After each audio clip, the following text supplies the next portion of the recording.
தந்தை, மகன், தூய ஆவியானவர் நம்மை நிறைவாக வெள்ளிக்கிழமை இறுதி ஆண்டவருடைய அபிஷேகத்தின் ஆசீர்வாதம் வருடத்தினுடைய முதல் வெள்ளிக்கிழமை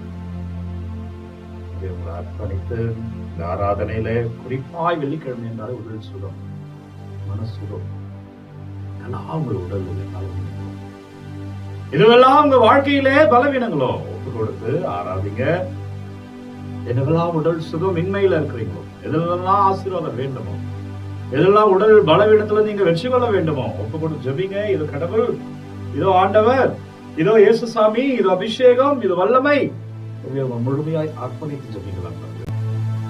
முற்காலத்திலே பலமுறை பல வகையிலே முற்காலத்தில் இரவாகின வாயிலாக நம் மூதாதையரிடம் பேசிய கடவுள் இறுதி நாட்களிலே தம் மகன் வழியாக நம்மிடம் பேசுகிறார்.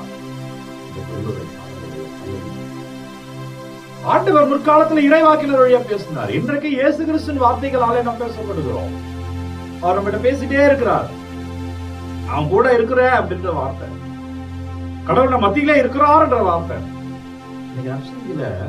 யூதர்கள் அனுப்பிய குருக்களும் லேவியரும் இயேசுவிடம் சென்று கேட்கிறாங்க. இன்னைக்கு நற்செய்தி யோவான் செய்தி 1வது அதிகாரம் 19-28 என்ன கேட்கிறாங்கன்னா, நீங்க தான் மெசியாவா?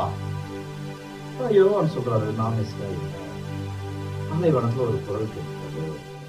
அந்த குரல் என்னை பற்றி எழுதியது, நீங்கள் அறியாத ஒருவர் உங்களுக்குள்ள இருக்கிறார். மெசியா வந்துட்டாரு அப்படின்னு சொல்றாரு. உங்களுக்கு அறியாத ஒருவர் உங்களுக்குள்ள இருக்கிறார். நான் தண்ணீரால் திருமணம் கொடுக்கிறேன், தூயாவியால் திருப்பார் இதெல்லாம் இயேசுவை பத்தி சார்ந்து பகிர்கிறார். ஏன்னா அன்றைக்கு யூத மக்கள் மத்தியில ஏராளமான பிரச்சனைகள், என்ன பிரச்சனைகள் இருக்கும் இதையெல்லாம் இன்னைக்கு மக்களை ஏமாத்திட்டே இருக்கிறாங்க பாருங்க. நான் தான் சொல்லி மனிதர்கள் ஏமாற்றப்பட்டு கொண்டே இருக்கிறாங்க பாருங்க. யாரையும் நம்பாதீங்க பாருங்க, யாருக்கு பின்னாடியும் போகாதீங்க. எலெக்ஷனுக்காக இன்னைக்கு ஏமாற்றி கொண்டிருக்கிறார், பொய்யான வாக்குறுதிகளை தந்து கொண்டிருக்கிறார்கள். இதை செஞ்சிருவேன் அதை செஞ்சிருவேன் சொல்றாங்க. எதையும் நம்பாதீங்க. ஆண்டவர் பேரால் சொல்றேன், ஓட்டு போறதுக்கு முன்னாடி ஜெபிங்க. யாருக்கு ஆண்டவர் ஓட்டு போடணும் மனசுல பேசுறாரு. இது மனம் மாறிடும், அது மாறிடும், எந்த நம்பிக்கையும் கிடையாது. அவர் மாற்றுவார். அவர்கிட்ட கீழ்ப்படிஞ்சு இருக்கிற கடவுள்கிட்ட, அது எந்த கடவுளா இருந்தாலும் கடவுளிடம் கீழ்ப்படிஞ்சு இருக்கிற பிள்ளைக்கு ஆண்டவர் தொடுவார், மாறும். அதே புதிதாக எதையும் நம்பிவிட வேண்டாம். சாட்சியமா. எனவே இறையேசுவில் பிரியமுள்ள அன்பு இறை உறவுல ஆண்டவருடைய இயேசு சாமியினுடைய பெயரில பிரியமானவர்களே, நீர்தாமா என்றால் யூத மக்கள் மத்தியிலே ஏராளமான பிரச்சனைகள். மெசியா மிக விரைவில் வர இருக்கிறார் என்பதை அவர்கள் பழைய ஏற்பாட்டை மூலமா அறிந்து கொண்டார்கள். எனவே இவர்தான் மெசியாக இருப்பார்களோ என்று அவர்கள் தங்களுக்குள்ளே பேசிக் கொள்கிறார்கள். அப்போ இந்த பிரச்சனைகளுக்கு தீர்வுக்காக அவங்க பாலை நிலத்துக்கு போயிடுறாங்க. ஒரு குழுக்கள் அது பாலை நிலத்துல குழுக்களாக இருந்து ஜெபிக்க ஆரம்பிக்கிறாங்க. எதுக்காக? மெசியா வருகைக்காக. மெசியா வந்தால் எல்லாத்தையும் மாத்துவார், எல்லாத்தையும் ஆசீர்வதிப்பார் நம்புறாங்க. அவர்களுடைய பிரச்சனைகள் வருகிறது. அதான் திருமணத்தை கேட்கிறாங்க, நீங்க தான் மெசியாவா? நீங்க தான் வர இருப்பவரா, வர வேண்டியவரா? அப்ப அவர் சொல்றாரு, நீங்கள் அறியாத ஒருவர் உங்களுக்குள்ளே இருக்கிறார். இந்த வார்த்தை அவருக்கு பெரிய மாற்றத்தை உண்டாக்கியது. ஏன்னா அவங்களுக்குள்ளே பிரச்சனை வந்துருச்சு. அப்போ நீங்கள் அறியாத ஒருவர் உங்களுக்குள்ள இருக்கிறார், மெசியா உங்களுக்குள்ளதான் இருக்கிறார். அப்போ அங்க இருப்பவர்கள் யாராவது ஒருவர் மெசியாவா இருப்பார்களோ என்று மறுவர்கள் மற்றவரை மெசியாவா ஏற்றுக்கல, ஆனா மெசியாவா இருப்பாரோ அப்படின்னு தோணுச்சு.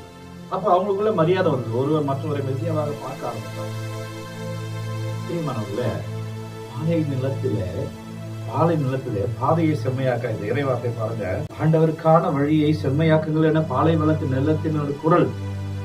அதாவது இந்த விடுதலை பயணத்துல அவர் நடந்து வர்றதுக்கான பாதையை விடுதலை பயணம் முன்னாடி சென்றவங்க கரட முரடெல்லாம் நேராக்கினாங்களா, அதான் பாதையை செம்மையாக்குறது. பின்னாடி வர பெரியவர்கள் முடியாதவர்கள் தான் அந்த கரட முரடான பாதையை செம்மையாக்கப்பட்ட பாதையில நடந்து வந்தாங்களாம். விடுதலை பயணத்துல பழைய ஏற்பாட்டுல மக்களுக்கு தேசத்துக்கு போற விடுதலை பயணத்துல அதே போல ஒரு பயணத்துக்கான பாதையை உருவாக்குகிறார் திருமணத்தை சொல்றாரு. ஆண்டவர் நான் 3 நாட்களாக ஆண்டவர் மத்தியில இருக்கு. நம்ம தான் அவர் உணராமல் இருக்கிறோம். புத்தாண்டு செய்தியே இருக்கான், அவனோடு இருக்கிறேன். மகன்கள் என்றால் கடவுள் நம்மோடு, அவர் மத்தியில இருக்கிறார், அவர் உனக்குள்ளே இருக்கிறார். எனவே இந்த நாளிலே அவரை உய்த்து உணர்ந்து கொள். பலவீனங்கள் இருக்கிறதா, முடியாமல் இருக்கிறதா, வல்லவரை நீங்க பிடிங்க, அந்த நல்லவரை நீங்க பிடிங்க. இந்த வெள்ளிக்கிழமை இறுதி ஆண்டவர் ஆசீர்வாதத்துல நீங்க அபிஷேகமாய் வாழ்வீர்கள். அதான் இறைவாக்கு சொல்லப்படுகிறது. நமக்குள்ளே கடவுள் இருக்கிறார். அந்த கடவுளை நம்ம உணர்ந்து கொள்கிறோமா? எப்படி ஃபாதர்? சிவத்திலே உணர்ந்து கொள்ளலாம். வேற எப்படி ஃபாதர்? பூசைக்கு போறது மூலமா, பூசையில அந்த ஆண்டவரை திருவுடல் திரு ரத்தை முற்கொள்கிறது உணர்ந்து கொள்ளலாம். வேற எப்படி ஃபாதர்? இந்த ஆராதனைகளை பங்கேற்பதன் மூலமாக உணர்ந்து கொள்ளலாம். அவங்க துணி ஜபத்துல கோயிலுக்கு போய் நக்கர்ல உட்காருங்க, இந்த ஆராதனையில பங்கேற்க உணர்ந்து கொள்ளலாம்.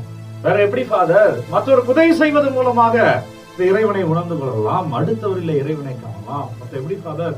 என்னால் முடிஞ்ச நல்லதை பிறருக்கு கொடுப்பதன் மூலமாக இந்த இறைவனை உணர்ந்து கொள்ளலாம். கொடுத்து பாருங்க, அவங்க கடவுளா பார்ப்பா. நமக்குள்ள கடவுள் இருக்கிறான். அந்த கடவுள் தன்மை வெளியில வரும். கொடுத்து பாருங்க. எப்படி ஃபாதர்? பிரிவினைகள் பார்க்காமல் இருக்கலாம். எந்த ஜாதியின் பெயரிலோ, மொழியின் பெயரிலோ, எந்த ஊர் பெயரிலோ பிரிவினை பாராமல் நம் அனைவரும் சமம் என்ற பார்வையில நம்ம செய்து பாருங்கள். கடவுளை பார்க்கலாம், நம்மளோட கடவுளை பார்க்கலாம். நான் சொல்ல வேண்டுங்க, வெள்ளிக்கிழமை இறுதியாக கடவுள் மத்தியிலே நம்மோடு இருக்கலாம். ஆண்டவரே, உம்மை துதிக்கிறேன், உம்மை ஆராதனை செய்கிறேன். நன்றி ஆண்டவரே. பிள்ளைகள் ஒவ்வொருவருக்காக உன்னை ஒப்பு கொடுத்து துதிக்கிறேன். ஆசீர்வதிங்க அப்பா, நீங்க வழி நடத்துங்க. பலமையான இறைவனமை தொடுவாராக.